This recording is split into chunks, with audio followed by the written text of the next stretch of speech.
तू मारेगा मुझे? तुम सब यहाँ मुझे मारने इकट्ठे हुए हो? अरे तुम्हारा खुद का कोई ईमान धर्म नहीं है, तुम मारोगे मुझे? और एक बात बता, पिछले साल तो कोई और आया था मारने मुझे, इस बार वो नहीं आया? वो लाल साल वादा पूरा कोनी करिया सा तो हम की मैं आया हूँ सा।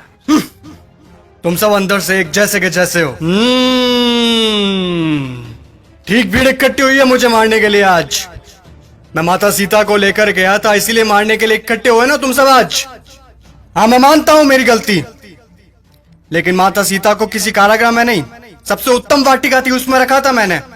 और हाथ लगाना तो दूर, गलत नजर से देखा तक नहीं था मैंने माता सीता को। और तुम्हारे यहाँ छोटी छोटी बच्चियों को दरिंदे उठाकर लेकर चले जाते हैं, उनके साथ रेप करते हैं। उनको तो तुमने कभी ऐसे इकट्ठा होकर जलाया नहीं। वो दरिंदे क्यों खुलेआम घूम रहे हैं आज भी, मुझे ये बताओ। आए मुझे जलाने। अब चोटे तू बता। मैं तो सभी वेद और ग्रंथों का ज्ञाता हूं, तूने कौन सी वेद ग्रंथ या पुस्तक पढ़ी है, मुझे ये बता। पांचवी फेल मेरे समक्ष बोलेगा तू? चुपचाप खड़ा रह तू। देख, मुझे ना केवल संगीत का शौक है, बल्कि सभी रागों का, सुरों का और वाद्य यंत्रों का ज्ञान भी है। तुझे क्या ज्ञान है वाद्य यंत्रों के बारे में? ये मारने आया है मुझे।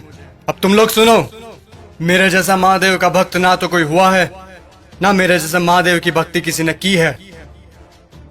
और तुम लोग, तुम्हारा भी कोई जमीर नहीं है। भगवान पलटते समय नहीं लेते तुम। काम हुआ तो ठीक, तो चलो महादेव के पास, हुए तो चलो महादेव के, नहीं हुए तो चलो इस बार बालाजी के चलते हैं। क्या हुआ? गुस्सा आ रहा है मेरे ऊपर? तुम लोग मेरे बारे में क्या सोचते हो मुझे कुछ फर्क नहीं पड़ता, लेकिन एक बात कान खोल के सुन लो, मैं चाहे कैसा भी हूं, लेकिन तुम्हारी इस मंत्री जैसा कदापि नहीं हूं मैं। मेरे राजपाट में जनता प्रसन्न रहती थी, खुश रखता था मैं उन्हें। इसकी तरह पटाखों की चोरी कभी नहीं की मैंने।